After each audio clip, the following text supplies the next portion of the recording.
busy quite quickly because this is an extra meeting we've put in especially. I'd like to welcome the members of the public as well, and to just let you know that this meeting will be webcast and a record retained on the council website for those at home viewing the webcast. I'd like to inform you that if you look above the video, you'll see a resource tab. Select this and a link to the agenda will appear on the right-hand side. Will allow you to open the agenda in PDF form and then follow the discussion and debate as we go through. Item number 2, do we have any apologies for absence? No, we have welcome Joe Bird, who's deputising for Councillor Williams.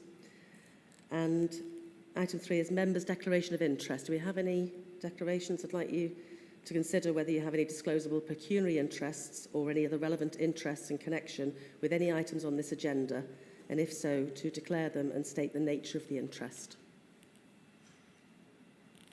No? Good, okay. Item number 4 is to approve the accuracy of the minutes of the previous meeting. So I am hoping everybody's read them thoroughly, and do we have any concerns? No? Are we happy to approve those minutes? I'm happy to propose them. Are you happy to second? Councillor Spriggs, second. Okay, thank you. Item number 5 is public questions, and we do have a question from a member of the public who's representing the New Brighton Coastal Community team, and they're unable to attend tonight, so if, with their permission, I'm happy to read the question out. The New Brighton Coastal Community team would wish to draw to the committee's attention the unsanitary conditions in New Brighton, which have been a result of limited provision of quality public toilets. This has been an issue for us prior to COVID. However, COVID has made the situation worse. We are striving to present New Brighton as a place of welcome and well-being, but this issue detracts from our work. We have been in correspondence with the Senior Environment Health Manager, and he has clearly explained the limitations on toilet cleaning team. We also appreciate that Marine Point toilets are not the responsibility of the Council. On the 1st of July, we received correspondence from the Council requesting comments in the siting of temporary toilets. However, only 2 options were given, Vale Park and Marine Park, and replies had to be returned by the 2nd of July. And so the question is, could we please be advised how many temporary toilets are envisaged and where they will be located? As the school holidays are already underway, we would suggest temporary toilets also in Fort Perch Rock car park. And contrary to the opinion, this car park is not tidal. We would also ask if any of the forthcoming plans for New Brighton include the provision of more basic human amenities and public toilets. So thank you for the question, and officers have provided an answer. So I'm happy to read that out now, and the answer is, due to a number of antisocial behaviour issues experienced last summer, the operational decision was taken not to provide any additional temporary toilets, but rather to utilise any available funding to provide additional enhanced cleaning regimes to the existing council-owned and operated public toilets in the area, had the regimes enhanced, and the extensive public toilet provision at the Flora Pavilion is also available. Free to use and accessible facilities are also in situ. Other private businesses in the area, such as Morrison's, also provide a free-to-use public toilet provision. So that answer will go into the minutes, and I'm happy to provide that in writing if the Community Coastal team would like that. Thank you.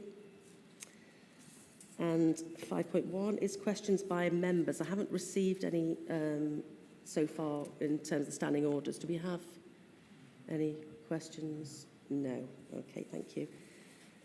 That's ideal because we're able to then move on to item number 6, which is the Community Safety Strategy. On pages 7 to 30 of your reports, I'd like to invite Nikki Butterworth to open the report. We also have Paul Morrison from the Neighbourhood Safety Team, and Superintendent Martin Earle, who's kindly given us time yet again. They're in attendance to answer members' questions. So over to you, Nikki. Thank you, Chair and members.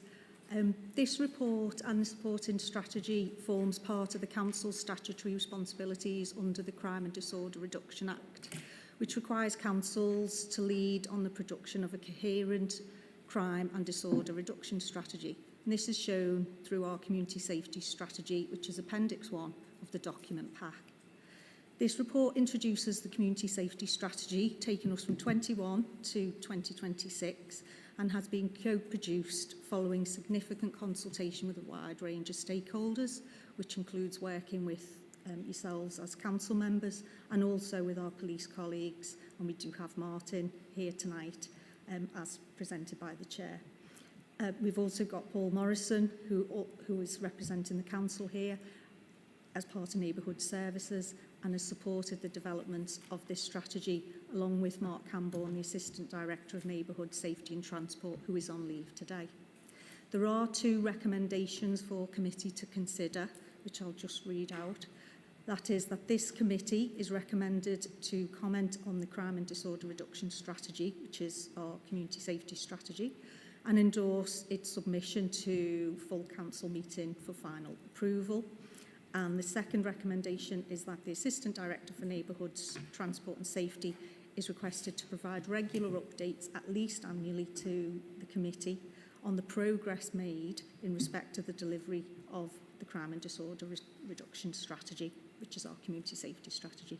So at that point, I will pause and happy to take any questions. Thank you.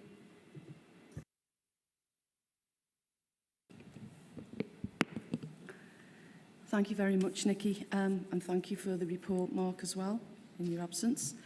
Yeah, just a couple of things, really. I'd like to start by just focusing in on the domestic violence priority theme. In the report, we have stats up to 2019-20, which says that there are 8,000 known cases of domestic violence and abuse on the Wirral 29-20. We need an urgent update as a result of COVID. The Centre for Women's Justice reported in November 2020 that there's been a 49% rise in the number of calls to domestic violence services. This is nationally. The number of deaths has trebled compared to the 2019 figures, and experts predict that the real figures are likely to be much higher than what is reported due to mass underreporting in domestic abuse cases generally, and additional hurdles, obviously, during lockdown. Indeed, on average, women experience 50 incidents before they report.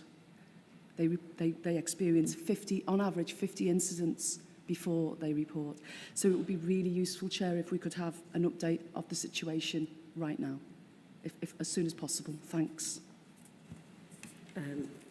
Thank you. Thanks, Councillor Spriggs. Obviously, in our documents, we do have the Safe Wirral Partnerships Board, and I think you'll be joining me on those boards, won't you, and all of the sub-boards. But I'm sure officers are happy to help on that. Thank you. Thanks. I'm more than happy to provide the data for 2021, which we will have specifically for the Wirral, and we can add that to the report if Paul's happy with that. We did see a reduction in reporting on the onset of COVID, but numbers have stabilised now, and we're seeing average, normal reporting figures. But I'm happy to provide that data and add it to the report. And that's what's reported to the police that comes in as reported as crimes. Can I just add for clarification, the 8,000 figure, that's 8,000 people who are affected. So it's a more holistic approach, and it's what we're trying to do with it. It's not just the person who's had the violent attack, the violent experience, but it's the wider family as well. And that's part of the new approach we're trying to take. Thanks. Councillor Gilchrist and then Councillor Johnson. You'll forgive me, Chair, if I ask about something that's become topical in recent days, and things that's in the document we're very familiar with, but things occur that we're not that familiar with and suddenly crop up and almost bite us. And that is a way of introducing a section on antisocial behaviour, talks about group gatherings, nuisance from group gatherings and harassment and rowdy behaviour. And I'm going to use that as a peg to draw the committee's attention to recent problems with people in caravans, trailers, trucks that are described as travellers, but that's a very general term and which I've become aware of more increased activity in recent weeks.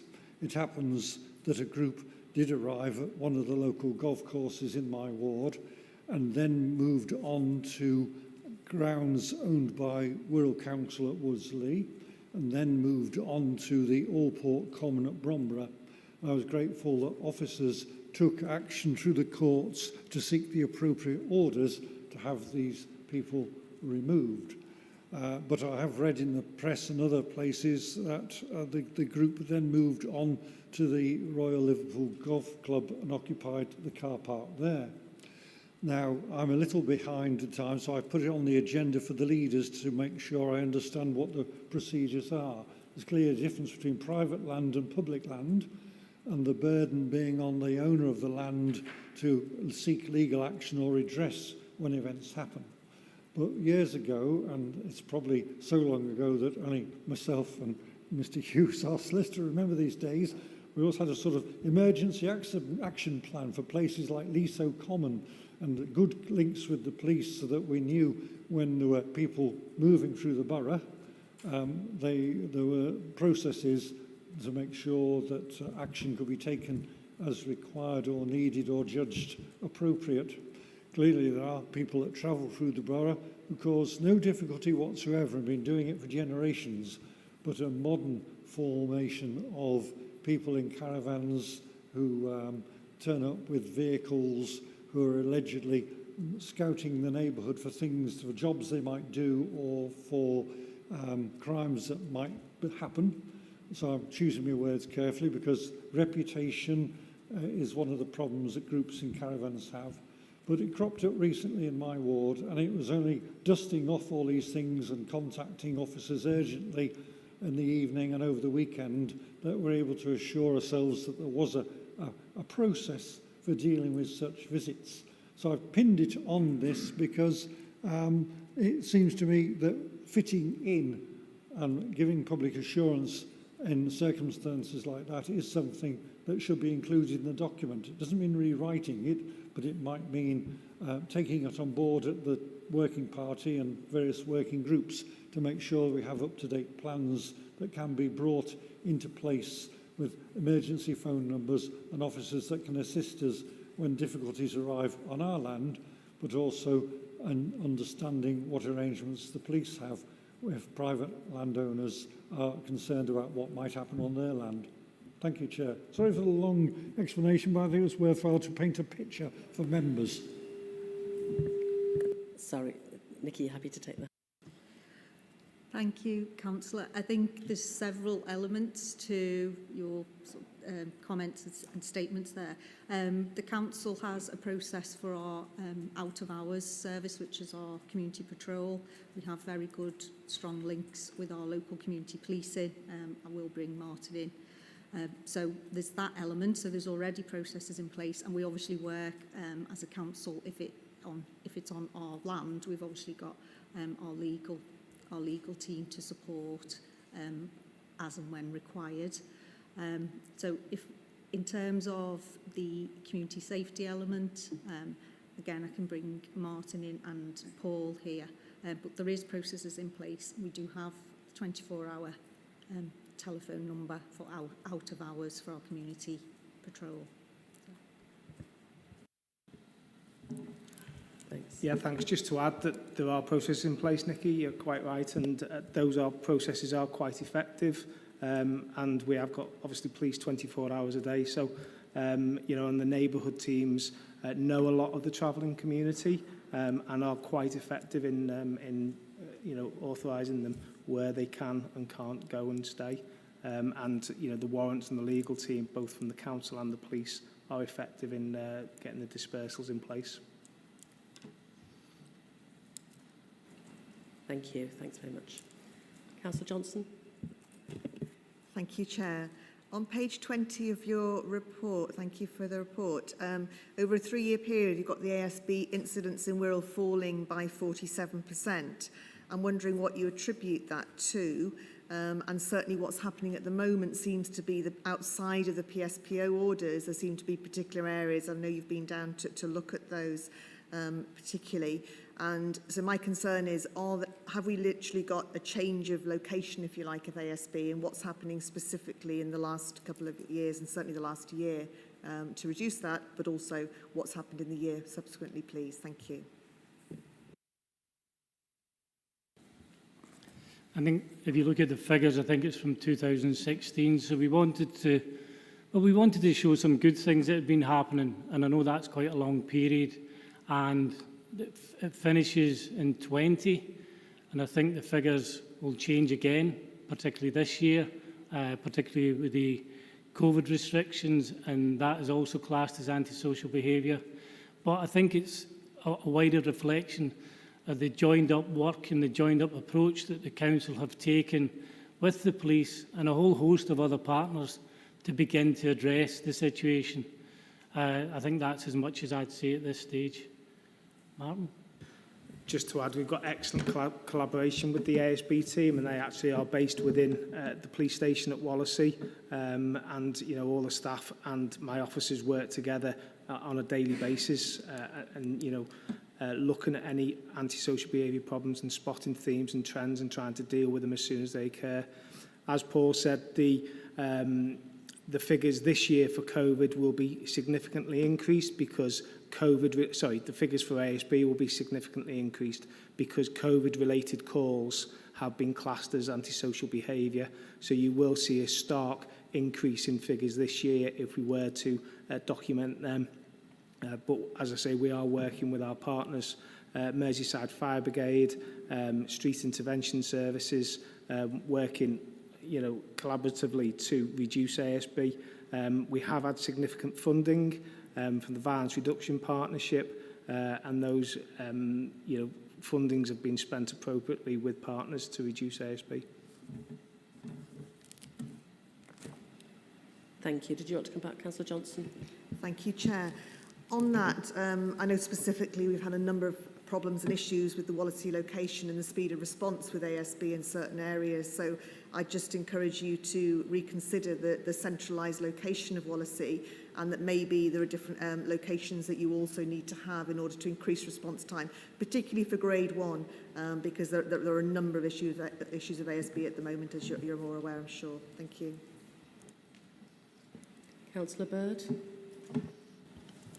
Thank you. And thank you very much for the community safety strategy that's come to this committee. I think it's one of the first jobs of a local authority and councillors is to do no harm and to keep people safe. And it's good to see best practice here and lessons learned from recent scrutiny reviews of major incidents on the Wirral. And it's important to be putting the policy into practice. Also, I was, just a comment really, I was talking with leaders of the Muslim community on the Wirral recently, and they are increasingly targeted for hate crime. We can see a rise of white supremacist attacks and ideology and so on being demonstrated on the Wirral. There's an open invitation from the Dean Centre to work together with other partners on Prevent and other programmes. Thank you.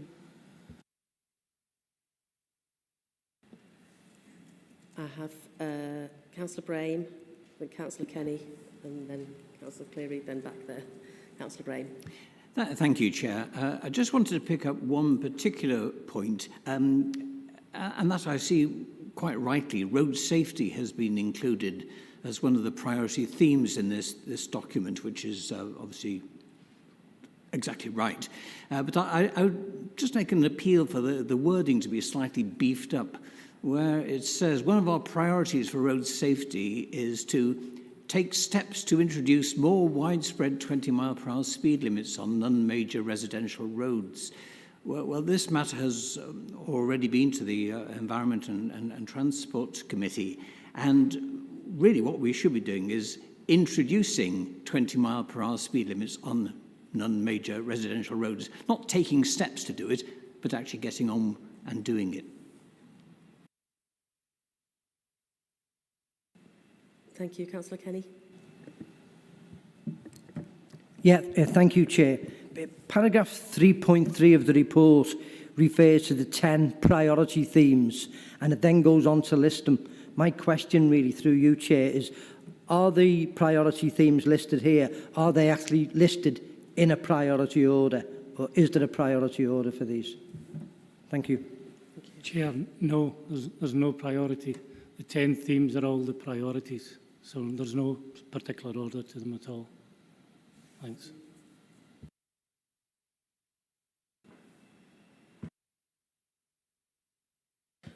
Sorry, Councillor Brame. I understand you made a comment. Did you want to ask a... It was an observation. It was an observation. Okay, thank you.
No consequence then, yeah, they will keep doing what they always have done.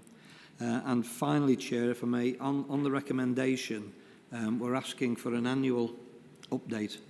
I'm wondering what other members think about annuals. A long time for a lot to happen in between then on something like this, whether annuals too long. Thank you.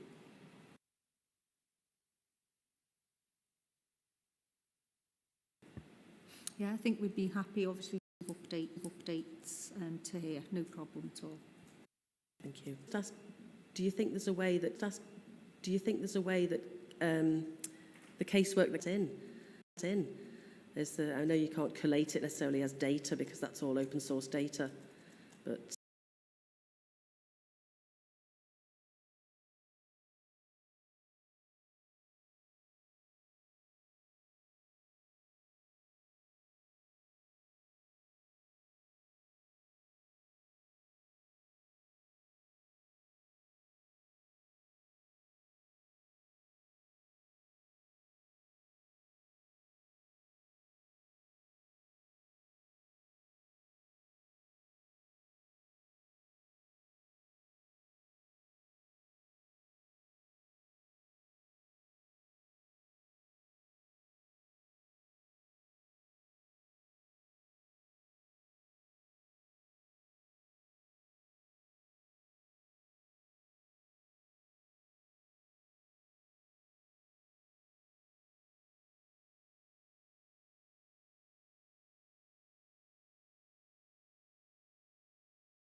you know, in every case, and there's certainly been at least 4 in my own ward in the last 6 to 9 months, and I know residents really appreciate the impact. So this seems to be, based on my experience, seems to be a conscious decision of the police and the ASB team to make greater use of these. So am I correct in saying that? And are we going to see more closure orders where appropriate going forward? Is this something that we're likely to see continuing? Second question is around the kind of issue of road safety, and specifically referencing a problem that is increasingly reported to me, and I'm sure I'm not the only one, but that is obstruction of the pavement by vehicles. I know this is a problem everywhere, and there's a lot of antisocial driving, or parking, I should say, which obstructs the pavement, which is illegal, and the police need to be enforcing that. What I have found is it's really difficult to report that. If you want to do it online, which I think is the way a lot of people would like to do it, particularly as in my own case, I've taken photographs and then gone to report it. And there's a very clunky procedure for doing this. It's classed as antisocial behaviour, and you report it as antisocial behaviour. So the first thing I would say about that is it's incredibly difficult to find. If somebody who's never done it before wants to report the obstruction of a pavement, they're not thinking antisocial behaviour. They're thinking, if they type it into a search engine, they're looking for a report obstruction of a pavement, Merseyside Police. And you don't really find it that way. So the first part of this question is, what are we going to do to address that? Because that's not appropriate, I think. It's just not easy for people to report the problem. And therefore, I suspect it's grossly underrepresented in the figures that you might have on the issue. And secondly, as a part of that, what is the kind of approach to dealing with this? You know, because to my mind, there just isn't enough enforcement of pavement obstruction in particular. I could talk about speeding, which always comes up on the doorstep as a great concern of residents as well. But specifically on that issue, what are we going to do to make it easier to report, and what's the overall kind of approach to dealing with that problem, which is a really significant problem for you know, people with mobility issues, and increasingly, of course, a lot of people use mobility scooters, and whether or not they should be on the pavement all the time, whatever, but you know, people with pushing buggies, etc., it's dangerous. They have to go in the road, and it's unacceptable. So, if you could comment on those two, please. Thanks, Councillor. In relation to your first issue on closure orders, yes, we will continue to use closure orders and other civil orders that we have the opportunities to use. What we do need in order to implement closure orders, as you'll be aware of, is the intelligence and the evidence in which to do that. So again, we encourage reporting, we encourage the community to tell us things that are happening, and as soon as we can get the evidence, we will have the evidence. We have had a lot of success in your ward and Birkenhead, Rock Ferry areas, and it is seeing a transformation.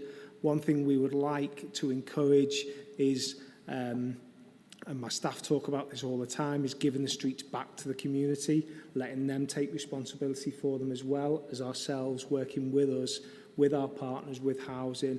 And I must thank the housing authorities. They've been absolutely brilliant in implementing a lot of the closure orders and helping us to really regenerate some areas within Birkenhead and Rock Ferry. And that will continue all over the borough as soon as we have the evidence and the intelligence to go forward with those closure orders. Does that answer point one? It does. If I could just come back very briefly, just to kind of support your comments, really, and that I have found, and I would encourage other members to I suppose, do this, is the social housing landlords have been really good in the cases in my ward. And also I find that, you know, encouraging people to report anonymously, which goes back to the earlier through Crime Stoppers, and that does help. And it really helps me when dealing with residents on this to be able to point to the examples I've already seen in my ward, and I report this extensively to the local community, that, you know, if you keep reporting these things, it does help the police and it does work, and there is a track record now of achievement on that. So just to back you up on that, really. Yeah, and it's not just police, it's police and partners, isn't it? Because it helps the council as well with their issues and assisting us. In relation to the obstruction on the highway, I've got no answer here and now. What I can do is I can take it away, work with our road policing department. We've got a road safety unit, and you'll be maybe aware of Constable Paul Mountford, who's very passionate about this sort of stuff. I'll take it away and ask him to look at it along with the council reporting and see if there is something maybe we could change on the internet, on our home pages, to sort of highlight the road traffic issues. Okay, well, just to say brief on that, I have raised it with Paul, but I'm raising it again now because I feel like we've not made enough progress on that. Okay. Thanks, but thanks for your answers.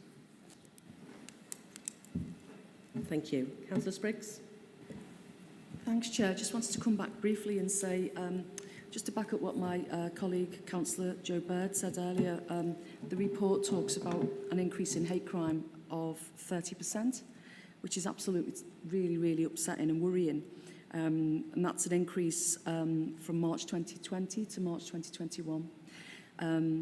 So alongside that and the alarming numbers affected by domestic violence, and I take your point that it's not just the individuals, it's a holistic approach, but it's still an awful lot of people who are going through a terribly difficult situation, which really does back into what Councillor Williams said in terms of more regular reporting. We can't wait for another year to find out how we're doing on hate crime increase of that magnitude, and ditto domestic violence. So I definitely, Nikki, definitely think it would be great to have more regular reporting on some of these really worrying trends. Thank you, Chair.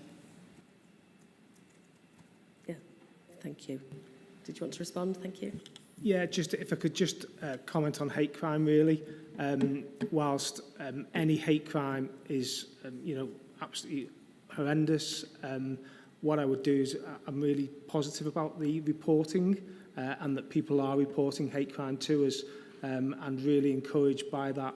I know the police based at Birkenhead have done a large operation starting last September right through the winter to encourage reporting of hate crime. So whilst the figures are worrying, I'm encouraged by the reporting of hate crime. So.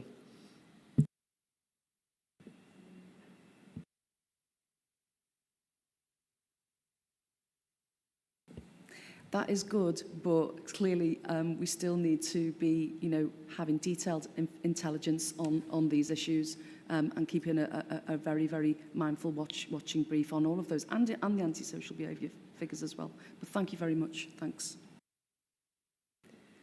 Thank you. And obviously the governance structure that we have in our deck, there is a hate crime strategy group and there is a domestic abuse alliance. So we've got lots of subcommittees on that Safer Wirral Partnership Board. I just had one question around the antisocial behaviour. I think the Safer Streets project has been, real success of everybody working collaboratively. And I understand, the alley gates, it doesn't apply to lots of the areas of the Wirral, but the alley gates and the education, but also the CCTV investment that helped. Now, I don't know about the coverage of CCTV and how it does help with antisocial behaviour, but I assume that some of the areas that have recently had antisocial behaviour nearer to the coast, which traditionally weren't what we would call a hotspot, I presume the coverage is lower. Do you have CCTV coverage you feel you need? Do we need any more? And does it help? Does it work? Does it help identify people?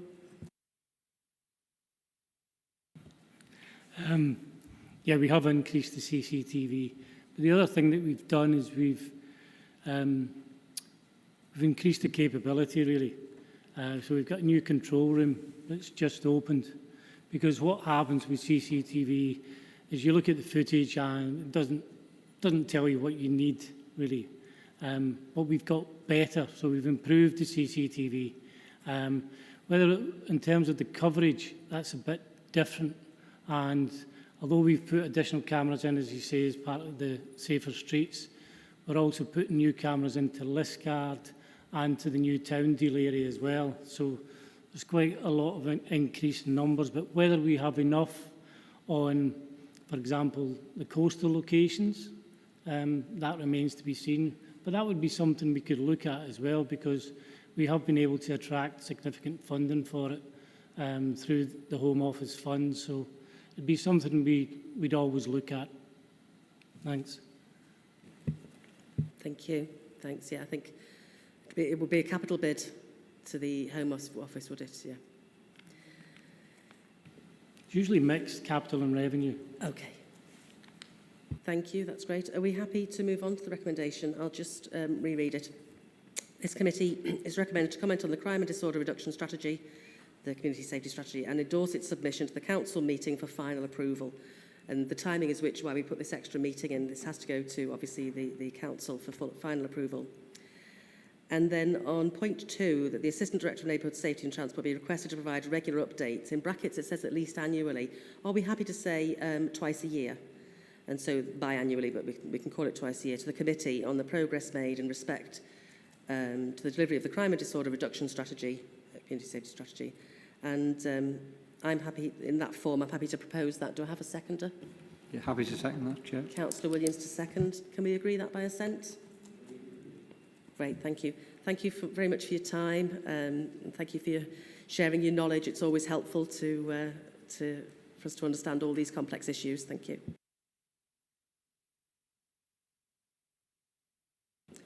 Okay, item number 7 is Sports and Physical Activity Strategy Update. It's on pages 31 to 166. I'd like to invite Nicola Butterworth to open the report. We also have Andrew McCartan and Damien Walsh, who's kindly joined us, who will be able to answer questions as well. Thank you. Thank you, Chair. So thank you for the opportunity to present today. This is an update report on our developing sports and physical activity strategy. You may recall back in November 2020, we presented a report to this committee which sets out the approach to developing a new sports and physical activity strategy for Wirral. And that approach was supported by the committee, and we're currently developing the framework for the strategy and engaging currently with our residents, partners and stakeholders. The strategy will set out the priorities for leisure services and for sports and activities across the borough.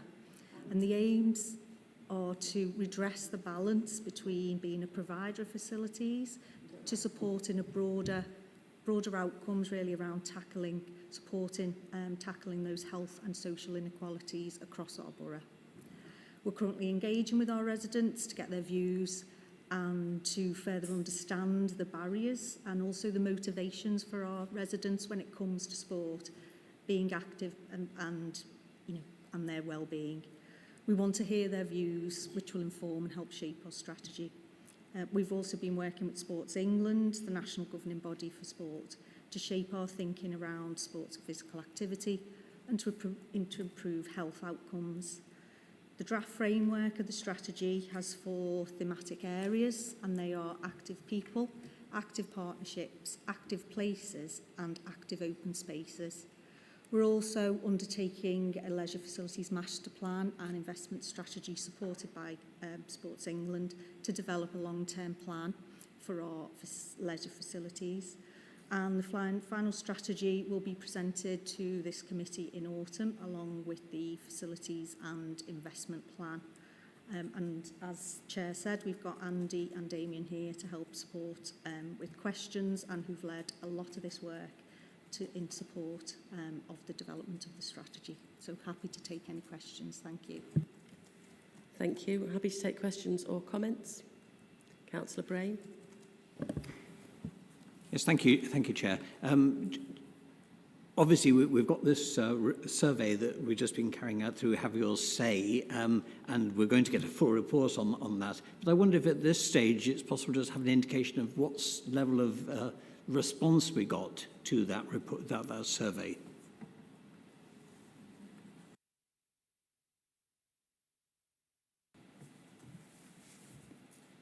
Through you, Chair, and thank you, Councillor Brahim. I can tell you that as of today, we had 765 responses to the survey. The easy read version of the survey is still live. The online Have You Say survey is now closed. So we'll probably expect that number to increase slightly over the next couple of weeks. Would you say that that's a typical response or better than expected? I think it's it's always difficult with surveys, I think. I know from speaking to colleagues in the intelligence team that some surveys can be as low as 100 or so responses. Some can be higher. I think it often depends on the theme. Obviously, we'd like as many as we can. I do know we did, the spread of the survey went far and wide. I know schools were distributing it to parents because I got a copy myself through my own children's school. So we did make, a huge effort to push it out. I think what's important will be the data that comes back from it. And when we start to break that down to look at the various themes around the people, the partnerships and the young people elements of it, which hopefully, will give us a good picture of what people are telling us. Thank you. Yes, and I think it'd be particularly important, the difficulties in trying to reach inactive people to see what their barriers are in order to take part in a survey about activity. So it is difficult. So I would imagine that the quality of responses, may well be better than what the quantity looks, and I do agree, it does look a little bit low. But I wouldn't know what normal is anymore in terms of public consultation. It's a bit of a new era. Any more questions, Councillor Spriggs? Thanks, Chair. Yeah, maybe we'll get an Olympic bounce in terms of response to the survey as people get, Olympic fever. I know I certainly have started watching lots of the events, and it's quite exciting. I think I'm really, really pleased that the strategy update focuses on inequality and that having the right strategy via health and sporting and physical activity. It's not just about a numbers game anymore and getting more people, into the swimming pools, onto the tennis courts, etc. But it's actually about how strategically health and physical activity can be, used to support and tackle inequality, the traditional inequality in our borough. But obviously, on 1.4 of the report, strategy update, we have the utterly alarming statistic that 24% of Wirral people are deemed to be inactive. And that means that it's defined that inactive is defined as 30 minutes of activity or less per week. And that also includes people that don't do any activity at all. So that's a really worrying figure. I think the other thing I just wanted to raise is, and if you could come back to me, it would be really good, on 3.15, where you talk about the stage 1 outcomes, I'm just going down to it again now, 3.15. Yeah, the stage 1 outcomes, ongoing work and support are required to develop insight with regard to community needs and wants in respect of addressing inactivity. I mean, surely by now surely we must have a very fulsome understanding of the complex issues. And so I'm really hoping that we move forward very quickly in terms of this insight, because I'm sure we have got a lot of insight already that we've garnered over, decades to understand these issues. And obviously things change all the time, but I'd like to see a bit more of a sort of dynamic kind of feeling coming through the report when we look at the final report in autumn, to show that we're really getting stuck into this now and understanding, so that we can start to take action on these massive issues. Thank you very much.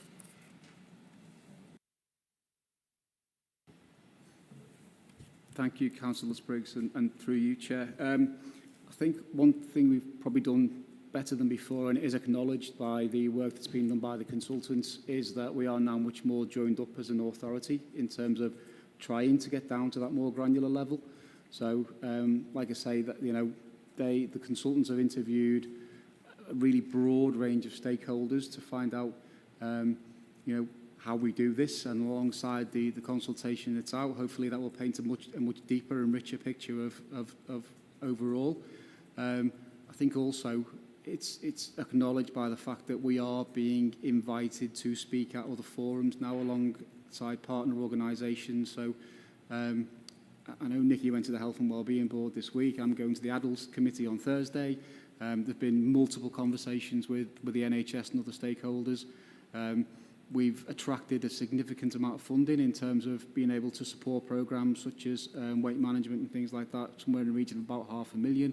So I think the connectivity of trying to get under the skin of some of these issues is better, and hopefully we can improve on that by the time we get to our full report later in the year.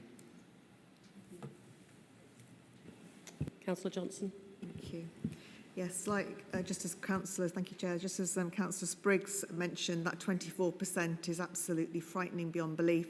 And I would advise that this is something we can all work very closely together on to try to address this, because it really is a frightening figure, and obviously dealing with the health disparity. On page 56 of the report, many wards are missing, so I would really like that report to be updated, please, with all the wards being mentioned there. Many wards are simply not even there, which I can't quite understand, because it says that the chart above shows the wards within Wirral. Well, it doesn't, so it's missing many wards, and I think we need a comprehensive overview of every single ward in the Wirral in order to understand the disparities quite starkly. There are, as ever, a number of wards there which seem to have, for many, many years now, ongoing problems and issues associated with them. So working within a health disparity situation does make incredible sense, obviously, and we need to think what we can all do collectively if we have that 24%, perhaps in certain parts of the borough, as we're starting to see perhaps on that map, what we can do collectively to address that. And I know we've been talking around the Invigorate membership, and there seems to be a correlation there with Invigorate membership on the West particularly, and we're needing to obviously have a higher take-up, if you like, in different parts of the Wirral. So perhaps that's one thing that we could do, but sort of solution-wise, I'd really would welcome the chance of our committee to work very hard on what we can do collectively to try to address that 24%, exactly as Councillor Spriggs was mentioning. Thank you. Councillor Gilchrist. Thank you, Chair. First, I'm grateful that Andy McCartan has mentioned the link with health. I'll declare an interest as a member of the Health and Wellbeing Board, so I've had the presentation earlier, and my colleague Councillor Mitchell will be attending adult care on Thursday because I'll be elsewhere. But I was puzzled by page 54 and the chart on the Invigorate memberships. I don't know what we haven't done or have done wrong in the southernmost parts of the borough, because there seems to be a very low Invigorate membership in the southeast part of the borough. I thought to myself originally perhaps there's a glitch in the computer system or the collection of data, but it did seem very strange that we are some distance away from the Oval, which isn't the easiest place to get to. But my interest in raising health, public health, was to say I would welcome very close working with health partners. A couple of years ago, the public health budget had a small underspend, and it may be that there are some sums that can come through the COVID response, but public health prayed for 3G pitches next to one of the annexes at the town hall. And each time I used to go past the town hall, I saw how many happy people were actually using them and appeared to be taking exercise in the evening. So my plea is to look for ways in which any COVID funding or public health funding can be put in to improving this accessibility to local facilities, whether they're small adult equipment gyms that there's a picture of in the pack where people do bits of exercise. I'm no couch potato, but I have a wonderful battle with trying to keep my weight to about 13 stone, probably because I probably eat too much to keep myself fueled. So there's a lot of work to be done working with public health, and as the chart on page 54 mentions bad health, the distribution of bad health is probably not an easy description there, but because probably the description isn't right. It's as much about the number of years in which people can expect to live in the period of their life as they're getting older, but the number of years in which people can expect to live with reasonable or good health. And the issue really is the number of years in which people carry on their lives enduring poor health. The last 10, 15 years of their lives might be in pretty poor health, and that seems to be a major problem in many areas of the borough. So it's a plea for constant working with public health and looking for any money we can get out of the COVID response to improve activity in the borough. Thank you, and thank you for going over the report in such detail at the Health and Wellbeing Board and again tonight, Andrew. Thank you, Chair. Yeah, well, we can come back to the committee on the figures around the new rate memberships in the south east of the borough, unless Damien's got any additional information. But just around your point, Councillor Gilchrist, on COVID funding and investment in facilities, I think for me, and one of the overarching aims and principles of this approach going forward is it becomes more about facilities, and Nikki did talk about it in the intro in terms of redressing the balance. So it's also where we can use money for things like open spaces and parks, and a few councillors have referred to the 24%. This is about getting people active in any format. It doesn't have to be a leisure centre. It doesn't have to be a gym. If we can improve local facilities with smaller offers, excuse me, then that's also an avenue that we can look to utilise any funding for as well. So it goes from really the sort of narrow to the really sort of broad brush stuff, alongside some of the facilities master planning type stuff, which is about wholesale, big scale activities in dedicated centres. But I think there's still, with the range of local park, green spaces, facilities and coastal facilities we've got, there is much more scope to do more as well.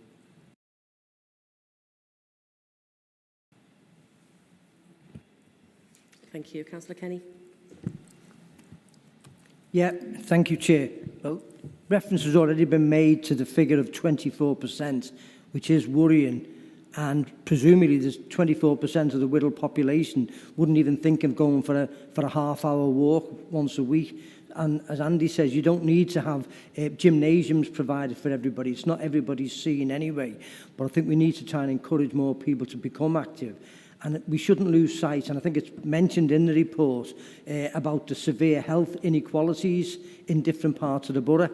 And I certainly am very pleased that in my own ward, Bidden and St James, we've recently had an initiative where Tranmere Rovers Football Club have taken over, the Beechwood Recreation Centre and are providing facilities there. So I think we should encourage more aspects like that. But it is worrying, and as I say, we shouldn't forget the already existing health inequalities. It shouldn't happen like that. You shouldn't have people who are born on one side of the Wirral, for example, living years less than somebody born just a few miles away. And I think it's the same with the whole question of activity. Thank you, Chair. Thank you. Just on that, could you clarify? I assume the life expectancy was where you ended your years. So, for example, in my ward, there's lots of retired people, but they weren't all born there. So I assume the life expectancy data, which happens, lots of people retire to the coast. I don't think we have life expectancy data on where you're born. I think that would be very interesting. I think life expectancy data is based on where you retire, and sometimes the inequality you see is people who have moved over towards the coast or down to the Cheshire border. But if there's any way we could look, is any source of life expectancy on where you're born, because as we know, those early years are so critical. And I'm the exception to the rule. I was born in Heswell. I might not live to the same age my parents live into, and that's my personal lack of responsibility. So it'd be good to track the start in life through, but I don't think it exists at the moment. But can you clarify that? Thank you, Chair. Yes, and thanks, Councillor Kenny. We will clarify that, and we'll speak to the intelligence team to see if there's any data on that.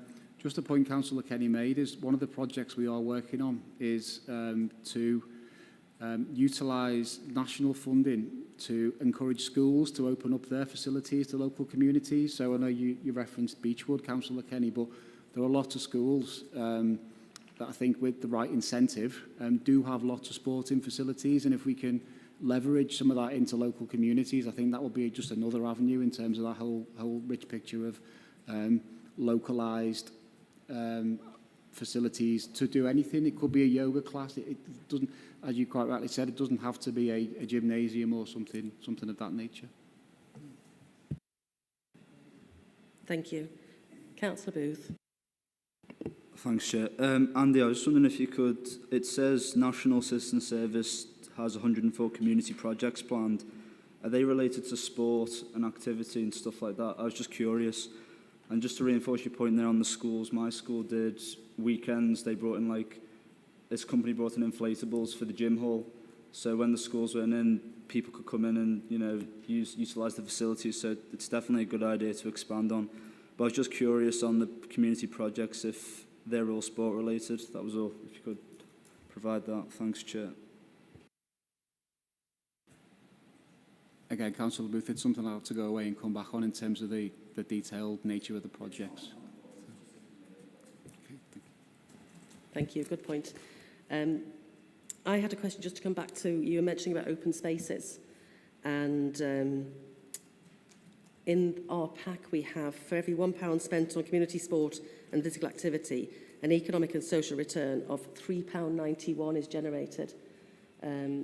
Obviously, it's going to be broad brush, but I'd imagine it's a big study that was done, which is really a huge return on investment.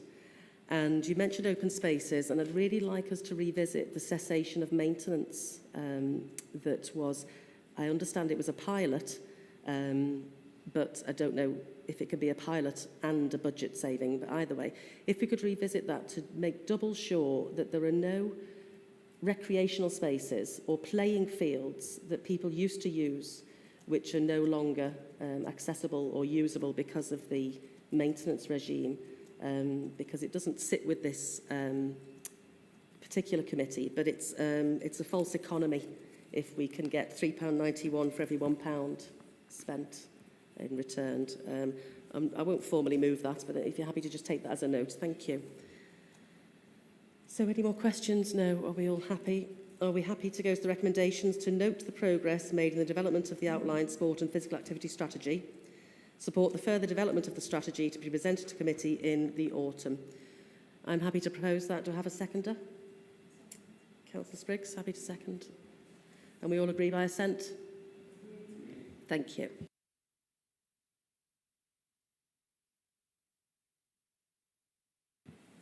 Okay, item 8, the Future of Golf programme update, and it's pages 167 to 202.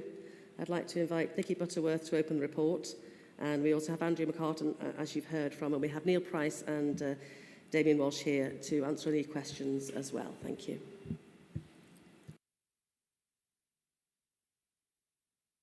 I'm so sorry, Andrew McCartan is happy to open this report. Thank you, Chair, and thank you to the committee for this opportunity to present what I think is the first chance you've had to consider any reports on golf as a committee system. So this report is in some ways a progress update, but also poses some thoughts about the future of golf. It follows on from the report to the what was the Cabinet member in 2019, which set out a number of actions that were incumbent for officers to go away and undertake. They were relating to income, course playability, engagement with clubs, and a few others. Obviously, the intention here is to look at golf in its entirety and how the service can not only become sustainable, but help with the Council's medium to long-term financial plan. So the purpose of this report is to report progress to date, and the recommendations are to note the work being progressed on the Arrow Park Sports Village feasibility study with FMG Consulting, which is a commercial project, to note the work and outcomes of the full drainage survey assessment undertaken by consultants STRI, to establish a member working group to develop options for the future of municipal golf, outcomes and recommendations to be presented back to this committee in November 2021, and to request that the Director of Neighbourhoods undertake a full review of the current pricing and membership structure relating to golf to enable recommendations for a new membership pay-and-play structure for the 22-23 financial year to be presented back to the committee in November 2021. I've got Damien Walsh, who's our Senior Leisure Manager, and Neil Price, our Golf Coordinator, to take any questions. Thank you.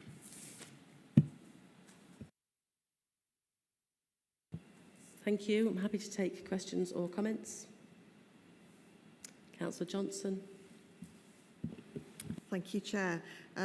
With the Royal Liverpool Golf Club, I'll just say my family members are members of Royal, so I'll just say that as a disclaimer, so to speak.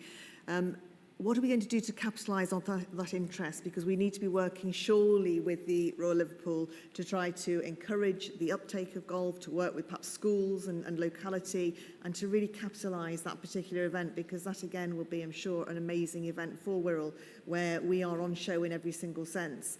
And what can we do to really encourage that golf community as part of our regeneration, if you like, and improvement of the golf courses themselves? Thank you.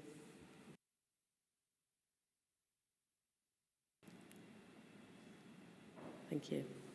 Yeah, the British Open comes back to the Royal Liverpool in 2023. And the planning process for that Open starts immediately after the last Open, which was only a couple of weeks ago. So the RNA, which is the governing body for golf, will start that process now in terms of the whole council approach to the golf coming back to Wirral in 2023.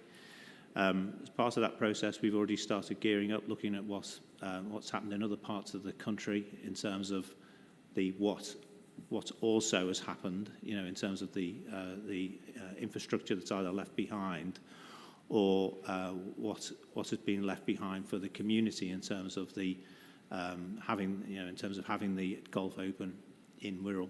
So.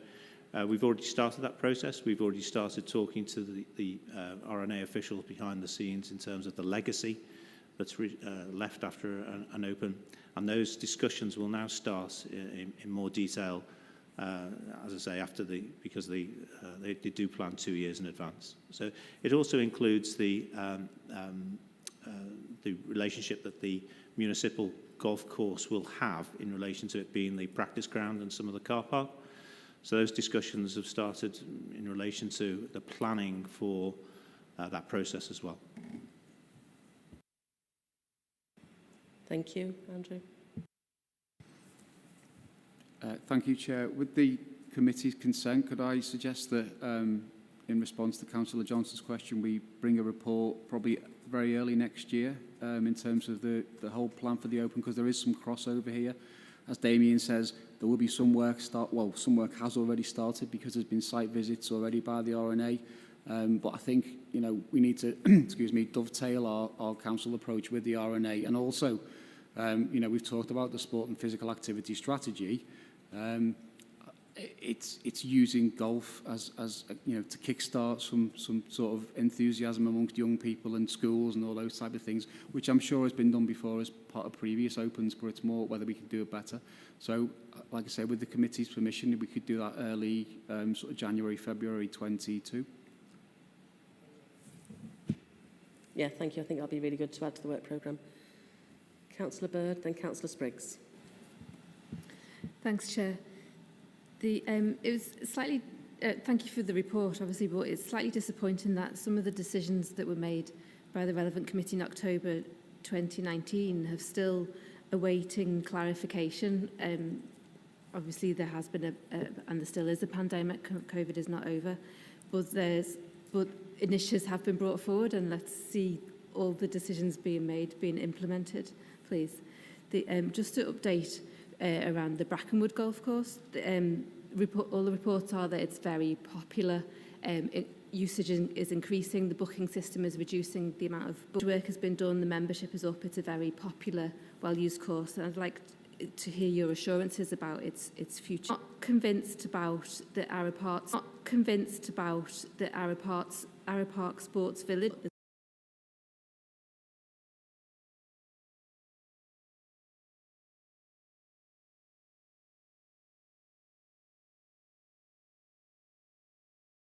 Package that's being proposed here. Thanks. Thanks. Were you able to attend that workshop on the Sports Village? If I can, I'd be happy to, but I'm here as a deputy today. Yeah, so we can share that. We can share that with you as well. That'd be great. Lovely, thank you. Thank you. Do you want to respond, or Damien? It was really just thank you, Councillor Baird, on the Sports Village concept. Again, the idea being that there is scope at Arrow Park for a broader sports offer that may encompass things that we don't already have. So, excuse me, things like, you know, outdoor high ropes and climbing and you know, kind of emerging sports that aren't currently covered on Wirral, but are really popular amongst the younger generation. And also, you know, there is an element of this could help, if we get it right, to really sort of bring golf to the fore.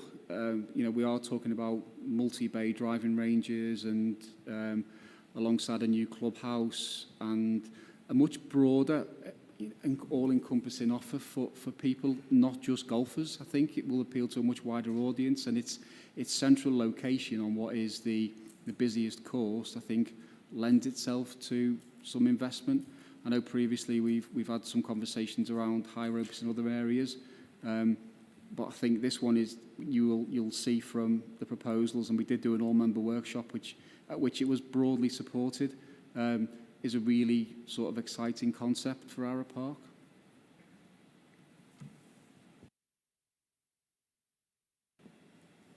Councillor Spriggs. Thank you, Chair. Thank you, Andy, and thanks for the report. A couple of things really. First of all, what we're finding from, it's good to be focusing on the grassroots golf and how it connects into the Open and stuff like that. And I think you're right, I think there's more that can be done to make those exciting connections. But what's actually happening on the ground, we're hearing from, secretaries of golf clubs, or municipal golf clubs, of which we should be very proud, is that, you know, membership's up by 50% at Brackenwood. That's incredible. Reporting that they've never seen the course so busy, that the condition of the course is fantastic, and obviously that's part of the reason why more people are using the course. And as Joe said, the booking system is helping reduce people bunking on, which is what we want to do, and has been a big problem. So that's all sounding really positive. And again, I want to also outline the fact that officers were supposed to bring together a user group as part of the report in 2019. Well, we're in 2021 now, so I think it's time that we got this user group up and running, don't you? And, you know, there are so many dedicated golfers, as you all well know, who would be only too willing to be part of those conversations, as well as members, as well as other members of the public. So I think that's an exciting thing to do. And I think, come on, can't we just implement a meeting? It's 2 years down the line. Let's get this done. And I think clearly that having that expert user group together will be able to inform all the work that you're doing around the Ara Park Sports Village. I wasn't able to make that meeting, Chair, but I suppose I should declare an interest, because my uncle, Johnny Spriggs, was the assistant pro at Ara Park many years ago. And, you know, I tend to agree with Joe. You know, I think I just think it's such a beautiful, great course, and golf is such a simple sport. I love the simplicity of a great golf course. When I was in Cabinet, we went over to Allerton Golf Course to see what Liverpool City Council were doing there when they were struggling with the issues of revenue spending and capital spending on golf courses. And of course, obviously, they leased to Green Circle. But there are issues there, and I completely support the idea of us keeping in-house. I really do. But those of you who have been over to Allerton Golf Course will see the incredibly improved facilities for ordinary members of the public. And it's not complicated. They've improved the changing room facilities. They're beautiful, and shower facilities. They've got a marvellous cafe, which has not been a new build. Why do we need a new clubhouse? The Red Rooms is magnificent. We can just improve the Red Rooms. We don't have this constant obsession with knocking something down and building something new. I just think is wrong. You know, the Red Rooms could just be, you know, brought back into its beautiful life. It once was a place where people had meetings and gatherings and weddings, and, you know, let's not, I'm really trying to sort of go against the idea of knocking things down and building new things for the sake of it, and I am against that. I think, you know, getting that user group will be absolutely key to understanding what we need to do going ahead. And I think there's also a suggestion of a member working group, which I'm obviously clearly quite keenly putting myself forward as someone who quite like to be on that committee, so, or that member group, sorry. But yeah, let's talk more about that. I mean, it's not that I'm against what you say, and I love the idea of more people using the park, but it's my local park. I used it all the time. I climb trees and all the rest of it. So, you know, it already is, you know, a marvellous resource. And I just think the simplicity of a marvellous course with improved facilities for golfers is all we need, really. Golf's on the increase as well. So, thank you, Chair. Thank you. Can I just clarify?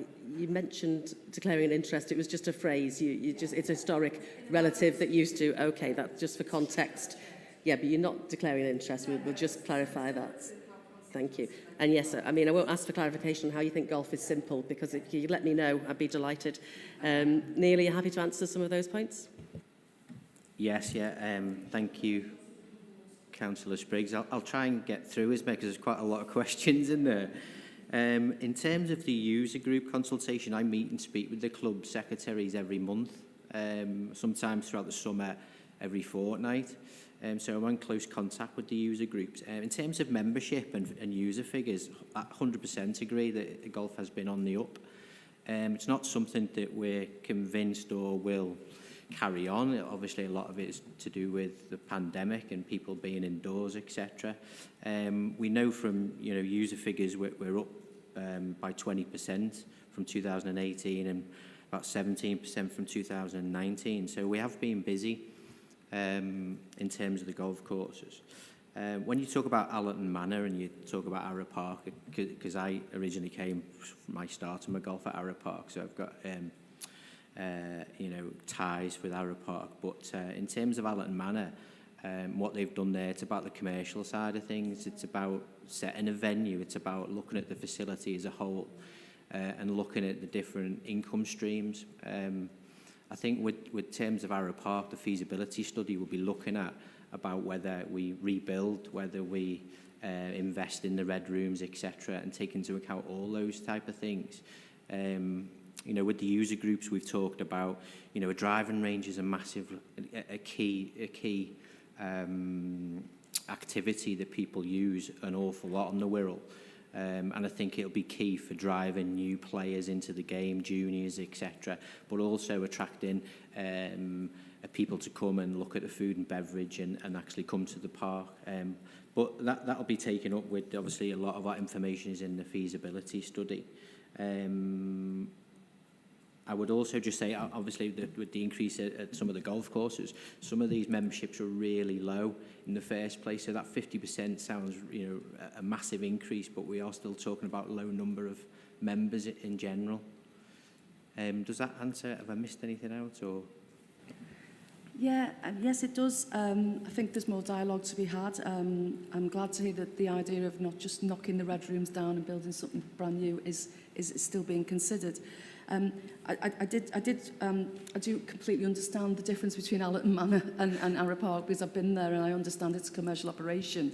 That's the point I'm raising. But, if we separate out the commercial bit and just say, what's the commercial offer consist of? It consists of improved facilities for golfers and for the local community. So, no, we're not going down the full commercial route, but we can certainly do a hell of a lot of learning from how they've increased their footfall and increased a fantastic facility, but still do it as as the council. I think that challenge is there, but I think we could meet that challenge. I also think there are loads of ways we could start to look at how we could bring more income in. For example, maybe a cheaper lessons for juniors. Spriggs, sorry, can I interrupt? So we have a member working group. Do we want to bring all of these to the member working group? I really do, Chair, yes. So if we've got the member working group, we can schedule that as quickly as possible. Yeah, I'm just responding to Neil's points. And we can bring all their issues to that. Yeah, but I was just finished, if I could just finish what I was saying. Thank you, Chair. The idea of us finding new ways to generate more income around and encourage young people is, there's some simple ways we could do that. So I'm happy to be part of that dialogue going forward. Thanks, Chair. Right, just one last thing I'd just say is that you're dead right, but I think in terms of we have 4 courses, and in the past, if we invest in one, it has a knock-on effect to others. So I think collectively we have to make decisions on the whole estate. Yeah, thank you. I think from the call in it became, well, for one, in the initial thing, we have to clarify The municipal courses that the council has are a different thing from the clubs that have a long history of playing on these courses.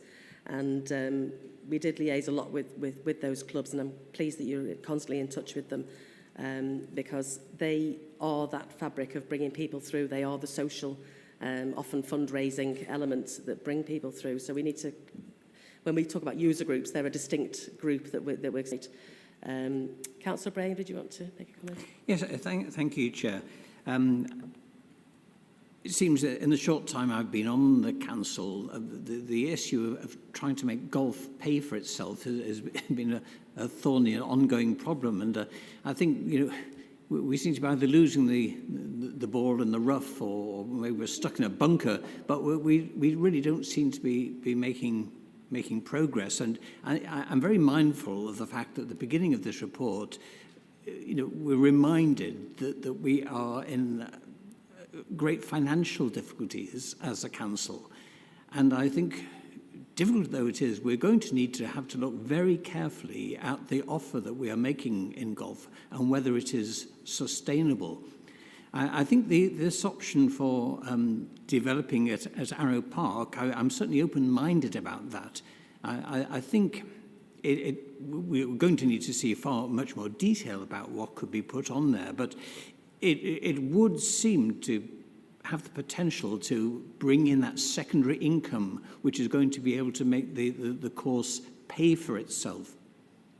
But as Neil was saying, we're reminded that we've got 4 municipal courses, and it's a difficult question, but can we actually sustain that?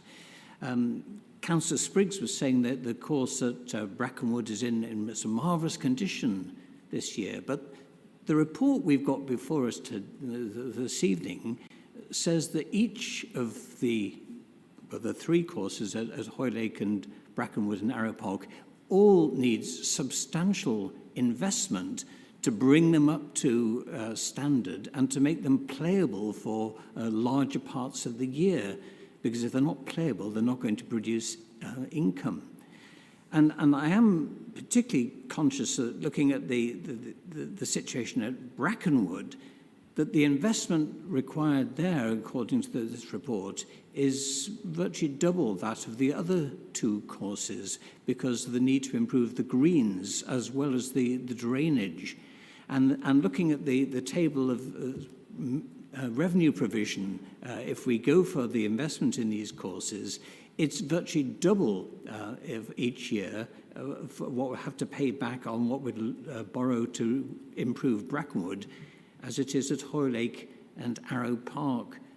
So obviously we're not in a position to make any decisions tonight. It's a long way off that, but we can't keep stalling on this. Sometime within the next few months, we're going to need to make a decision. And I just sound a warning. It might be a difficult decision if we're going to keep ourselves within the budgetary constraints that we're struggling to cope with at present. Thank you. Do you want to reply? Yeah, thank you, Councillor Braham. Thank you, Chair. Just to say, Councillor Braham, obviously all those points fully take on board. Just to note that the Arrow Park concept is a sports village with golf at its heart. It's more than golf, and there is a lot of that commercial element that Neil talked about. But some of these crossover issues will have to be worked through, I think, and hence the reason we asked for the members' working group, just to sort of surface some of this and look at those interactions as well, in terms of, if this one can be more commercial, can we do something with this one, etc. So I would be happy to obviously, discuss most of this if we can at the members' working group, if possible, Chair. Thank you. Are you volunteering to join us on the members' working group? I've never played golf. That's okay. That's okay. Thank you. Did you want to come in, Damien Walsh? Did you want to come in? Yeah, thank you. Through you, Chair. The Arrow Park development is about that commercial approach to try and bring that deficit and reliance on the council down, together with some of the other things that Neil and his colleagues have been working on in terms of pricing and in terms of gearing ourselves up to tackling that that deficit issue. The brief that we've given to the consultancy firm who are doing the feasibility study is all about families. It's all about how do you generate usage of the park as a park, as well as Andy said, having golf as its heart, but maintaining that element of it being a country park, and how you can add commercial activities in that attract more people in, that help reduce that reliance on a council subsidy. And that's really what we're proposing to do. The consultancy are going to provide detailed financial modelling, which will help give councillors more information at that next stage when we come to talk about golf in Wirral as a whole. Thank you. Councillor Cleary. Yeah, thanks very much, Chair. I've got a few comments. To begin with, on the sports village idea, and I did attend the workshop, which was very informative. I mean, I get the basic concept that obviously we need to raise, we need to fill a gap in the overall golf provision, and the site at Arrow Park gives potential to do other stuff. I understand the logic of that. If we think back to what we were told in the previous item around inequalities, inactivity, and taking that in conjunction with access to facilities and people's ability to move around, etc. If you kind of took that as your starting point and you thought, well, where should we put new facilities that will make it easy for those people who are hardest to reach or need it most or have difficulty accessing facilities, where would we put those facilities? And if you started from that point, I don't think you'd end up with an answer that said Arrow Park. So I just kind of make that point, in terms of the broader issue around health and well-being, setting aside the commercial aspect, which obviously would need to be fully stress tested in due course. Section 10 on the report, referring to the sports village, Section 10 is always the environment and climate implications, and it talks about aspirations around, new building quality, nature conservation, drainage, that kind of thing, and, the wonderful things we might do in respect to all of those, which is fine. But I've read quite a lot of other reports in other committees where we talk about more council staff working from home and how this is a good thing because people don't need to travel around and it saves on emissions, etc. But let's face it, if we develop this as is kind of broadly outlined, it's not a great location from a public transport point of view. And there will be, if successful, there will be a significant increase in traffic. You're going to get more cars on the road travelling to use the facilities. And I would just make a plea to officers not to kind of greenwash Section 10 on every report, because there is a tendency to talk up the good stuff and to ignore the bad stuff. So if there's going to be an increase in traffic and an increase in emissions as a result of this concept taking off, we need to be upfront about it. And we need to say that. We can't say it in one sense in another report and ignore it in another sense in this report. Following on from Councillor Braham's points, which I think are well made, the subsidy, as I understand it, for golf at the moment is in the region of £270,000 a year. And again, if you think about our aspirations around addressing inequality, I don't think generally the population of the borough would think that a subsidy of £270,000 a year for golf is a good thing, and it absolutely has to be addressed. I don't think we should be subsidising golf at all. The 4 public golf courses take up 1% of the surface area of the borough, and they're just the public golf courses. We have, I think it says in the report, 19 facilities for golf in total. So it's taking up a very large proportion of the geography of Wirral, and it's also soaking up quite a bit of council funds. And we do have other aspirations around land use, things like we have a shortage of allotment provision. We have ambitions around rewilding, around tree planting. So all of those should come into the mix when we're considering issue going forward. But my question relating to the comments earlier in the committee about increased membership of golf courses, increased usage of the public golf courses, and also the fact that it's referenced in there that compared to other areas in the northwest, our fees are quite modest, are below the typical level elsewhere. And given our budgetary position, what consideration are we giving at the moment to actually increasing the fees for the golf course usage? Yeah, Councillor, it's one of the recommendations in the report that we look at fees in general, and if that is part of this committee's output, and that's what you want us to do, then I think the report details a fairly significant sum of money if something is enacted, and we could enact that as soon as we get approval. That's what the pricing policy allows us to do within the council. As soon as it comes through this committee, once it's endorsed, it becomes the charge and fee for the ongoing year, not just for a council year from the point at which it's decided. Okay, thanks for that. And it's obviously something we need to consider as part of the overall economics around the golf offer going forward. Thanks, Chair.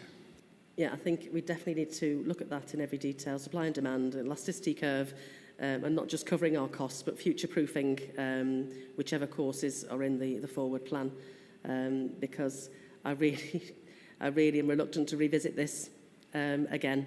And, let's see if we have a little open 2023 bounce that might make the financial situation look a bit better. There are 4 recommendations.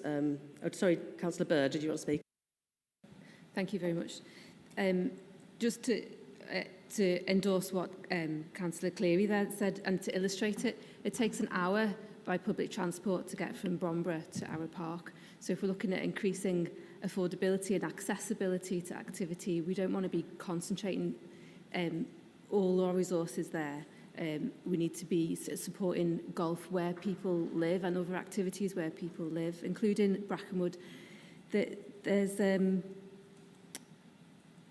mismatch between what I'm hearing from user groups, from the workforce, from local councillors about the cost of maintaining Brackenwood and investing in it and what's needed.